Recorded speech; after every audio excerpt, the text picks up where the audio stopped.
Hello, my listeners. After after hours of hard work, this man comes up with a climate change plan. We're going to cut everything. We're going to reduce everything by 25%, which is a quarter. Okay, it's a big number if you think about it. And do we have any more details? Was it going to happen? There was a 37 minutes conference on RTE, but let's see what happens next.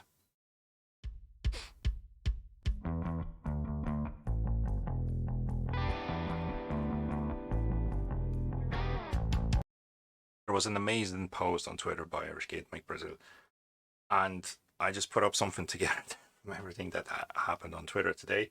So, what we know so far, the whole world is warming up faster than the rest of the world. Now, riddle me this. So basically, we have Finland is warming up faster than the rest of the world. Canada warming twice as fast as the rest of the world.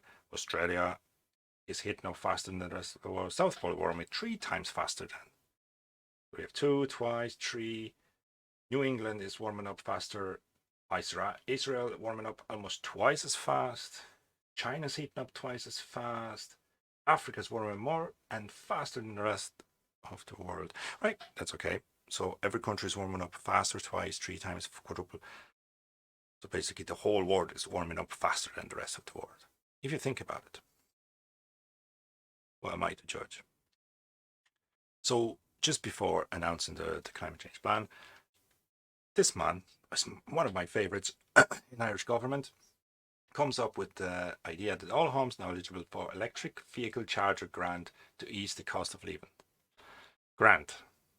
So I'm going to get a plug, get that plugged in, and just going to imagine electric car because that's going to ease the cost of living.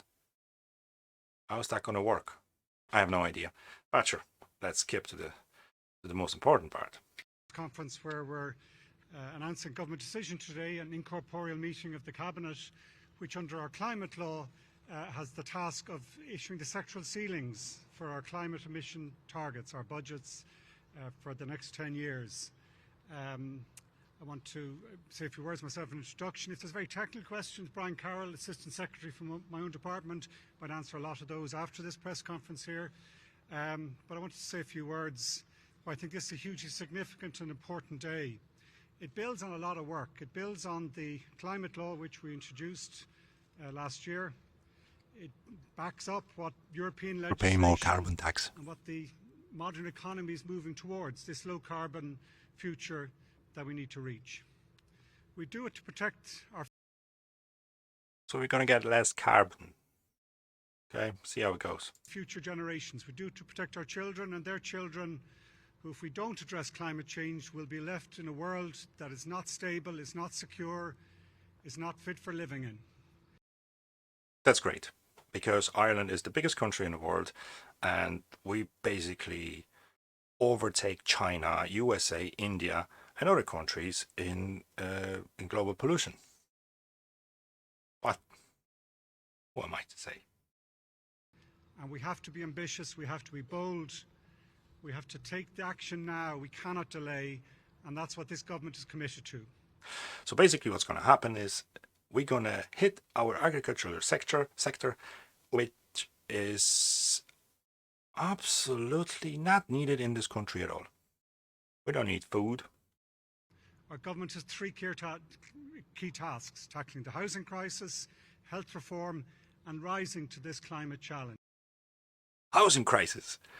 That's the best thing he's said so far, because with the housing crisis, we're just inviting people all over the world. We're going to put them in the hotels.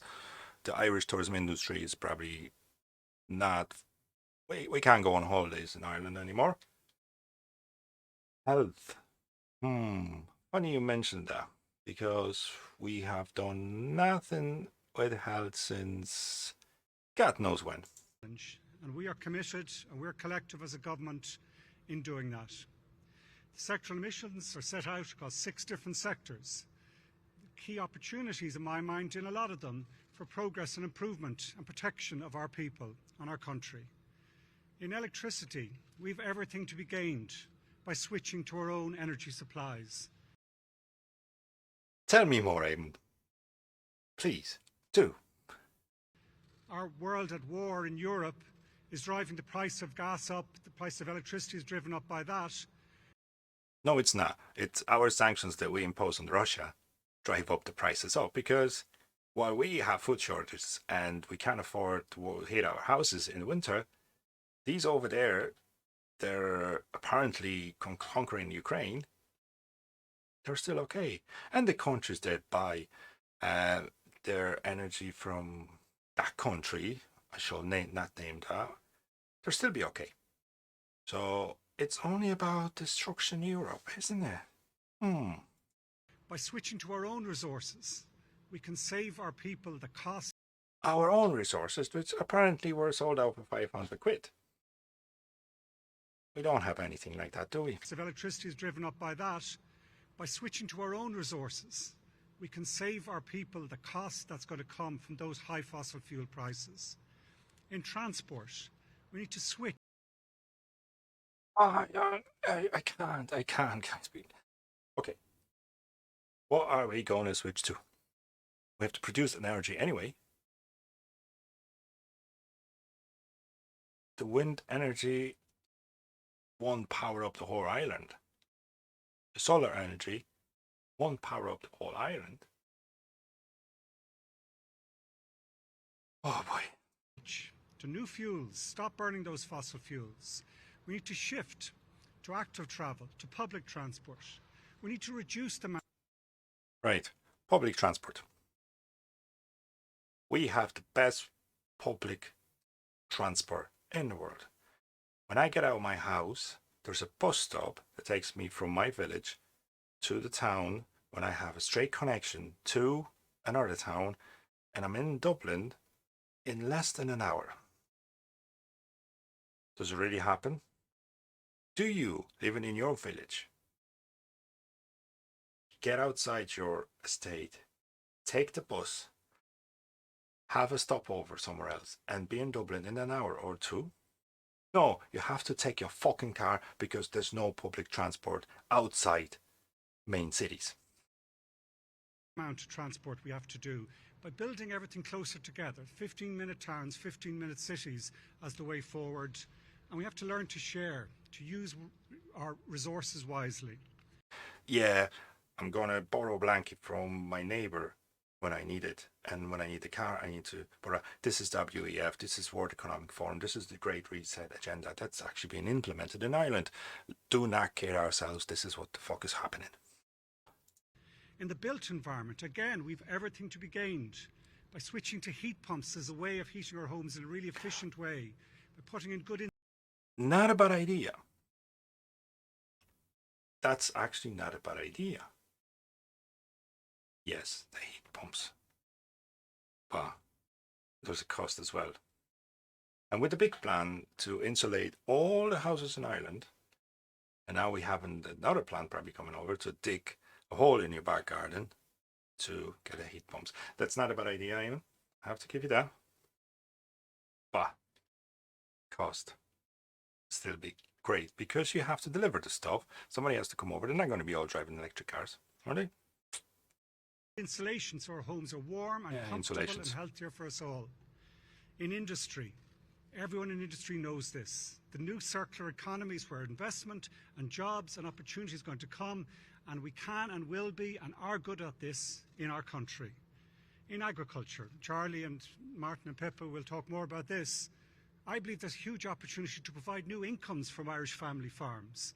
This is actually the most secure way forward, particularly in the area of energy, where in the real expansion in solar power, in switching to... Did I just mention solar panels? Anaerobic digestion, which is good for nature. Is it really? Is it really? In developing new offshore wind sources, we have the real opportunity of actually getting income in, particularly to Irish Family Farm. And in land use, we have further work to do. We recognise this in our programme for government. The land use review being probably the most important key thing we have to do. We finished the first phase, the evidence phase. We're now settling into the second phase. It'll take about 18 months to do, and that will help us in how we store carbon in our bogs, in what type of forestry we put in where, in how we manage wetlands to help cut the emissions and actually bring back biodiversity. This isn't just about climate. It has to be nature-based solutions that restore nature. This is possible. It's essential we do it. He actually talks and he has a trio in the background. We have to restore the nature. Okay. But it'll only work. I'm sorry, I do sound like a bigot at the moment, but they're putting the plans on us. They're going to cost us loads of money. They're putting the plans on us. They're going to hike the prices and they're going to create shortages and everything. If they want to bring the solar panels in, maintenance is involved. If they want to use the wind energy, the maintenance is involved. It's a big cost. How much oil do you use every day to run those things? And what if they don't run? I'm not saying don't switch to stay with coal and everything else, but don't put that in 10 years, because you couldn't build a fucking link in Dublin, metro in Dublin in years. And you come in with those ideas. If it's good for our people, if it is a just transition, if that every place is involved. This will not work if it's divisive. This will not work if we're pointing the finger or blaming one sector or the other. This is only going to work when it's good for every section of Irish society, and I'm convinced we can do that. Today is a significant step in the right direction. Charlie. Today is the best step in the right direction. Okay, so what are they doing? So the sector needs a clear roadmap going forward, and my ambition is to progress this process this autumn. So winter comes, let's see what happens. And I've already configured our supports, such as caps, to take a plan and support in areas such for low emissions equipment and far on-farm energy production towards achieving these targets. This will continue and farmers will be supported in their ambition. Okay, but he stressed the need for clear guidance to farmers on the implications of this decision. There are voices in the background that probably they're going to be culling our herd. They're going to cut our herd by a certain amount of percentage, which is 32% at the moment. That's the plan. That's okay. But 2 years ago, a farm organization has called on rural TDs and government for emission tax to ensure the national herd is maintained. They make money. We eat. We're not going to eat bugs.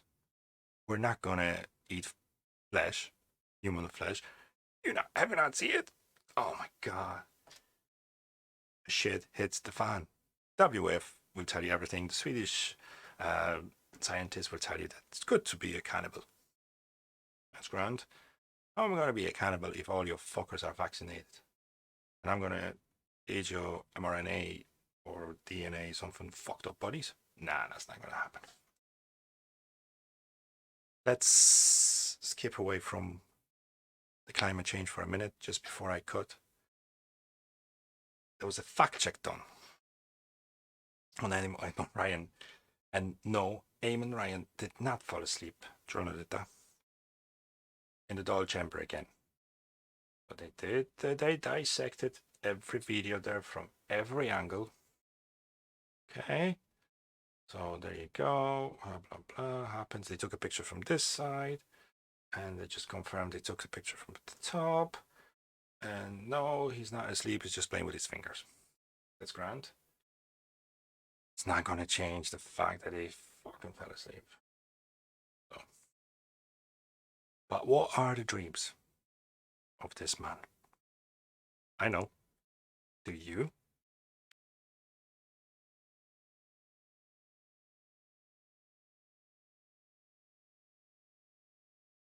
I know what he dreamed of. Have a listen. No, we need radical reductions. We need 10% per annum, she's looking for now. So if I had my way, if there was a one-world dictatorship where we could make that level of ambition and deliver it, then I'd be very happy. There we go. His dreams come true. With this little mention of dictatorship and the things to come, I wish you all good night, good morning, good afternoon, and I'll talk to you later.